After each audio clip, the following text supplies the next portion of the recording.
Talibalita mo, RH28, Raymond Dadpas. Lakay Raymond. May mga lawyers ba sila sa abroad? Ayan, alamin natin, Lakay, kung ano yung tulong na ibinibigay natin sa kanila. Lakay Raymond.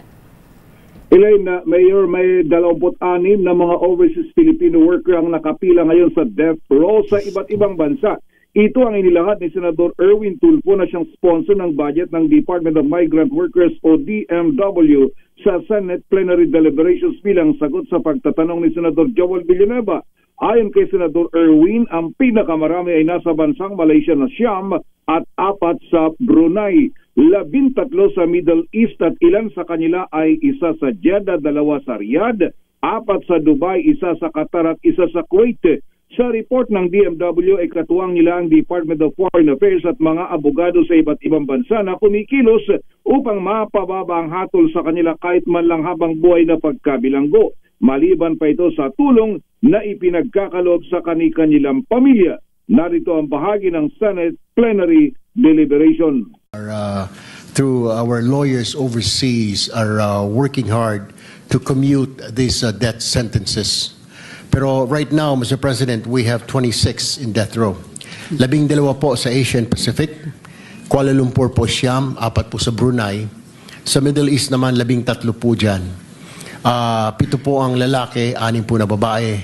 1 sa Riyadh, 2 sa Jeddah, 4 sa Dubai, 1 sa Qatar, 4 sa Dubai, at 1 po sa Kuwait.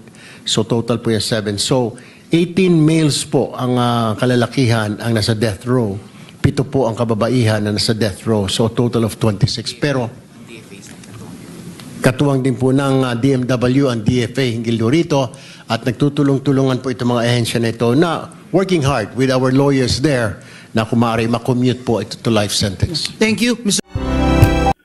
Hiwalay pa dito ang 4,015 mga OFWs na nahaharap sa iba't ibang kasong administratibo at kriminal na pinagkakaluban ng tulong ng DMW. Nakakalat ang mga ito sa Middle East, Asia Pacific, Estados Unidos, sa Europa at ganoon din sa Africa. Raymond. Yes, Mayor. Ayan, anong kaso ng mga OFW natin mga babae? May 7 pala? Hindi binanggit Mayor, dito sa pagtatanong, pero previously kasi ang pinakamataas na record natin ay yung sa illegal drugs, Mayor. Yung mga mule, ginagamit na courier ng droga? Ayun, yun ang nagiging karamihan na dito, Mayor. Doon sa previous, pero dito kasi hindi na specific yung naging pagtatanong itong sa plenary deliberation kagabi dito kay Senator Joel Villanueva, kay Senator Erwin Tulfo na siya ang sponsor ng budget ng Department of Migrant Workers. Ayan, nabanggit mo si Senator Joel Villanueva, kasama ang JIL sa rally sa November 30. Walang pagkakabanggit na ganun, Mayor, pero mukhang ibang grupo yung mga organizers dito sa November 30 dahil pero malalaman natin kung sila ay makakasama dahil previously nababanggit yung JIL doon sa yung grupo ng nagrally dyan sa EDSA, pero mukhang hindi naman sila nagpuntahan.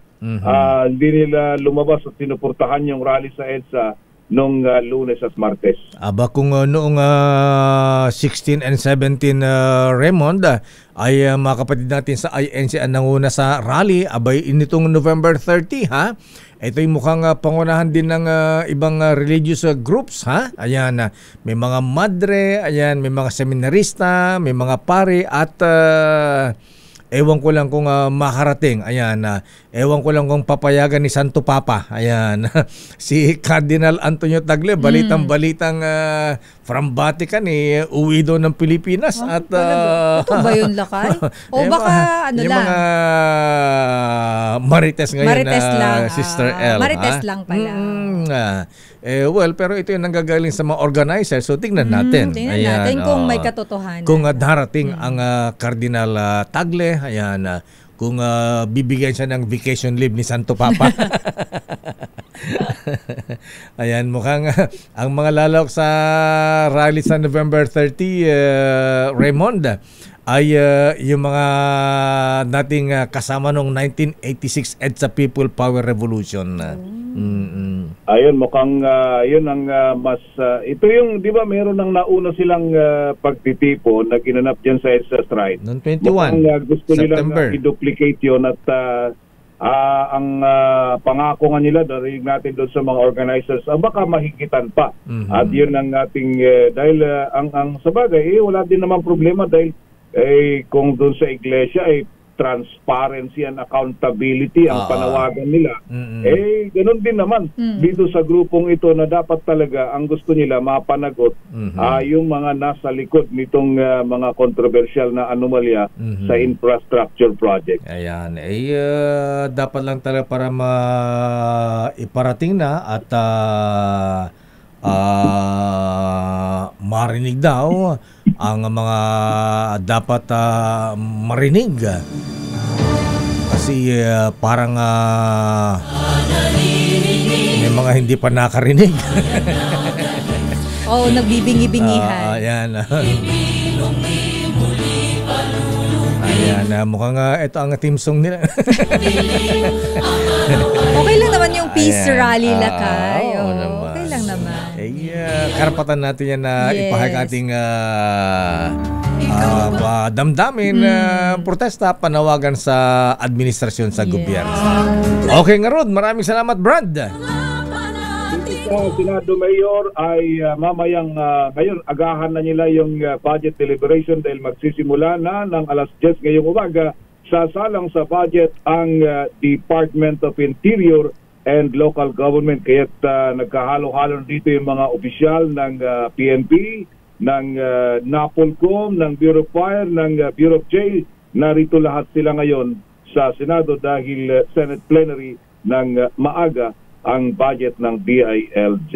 Ito si RH28 Raymond Dabas para sa DCRH, una sa Pilipinas, una sa Pilipino.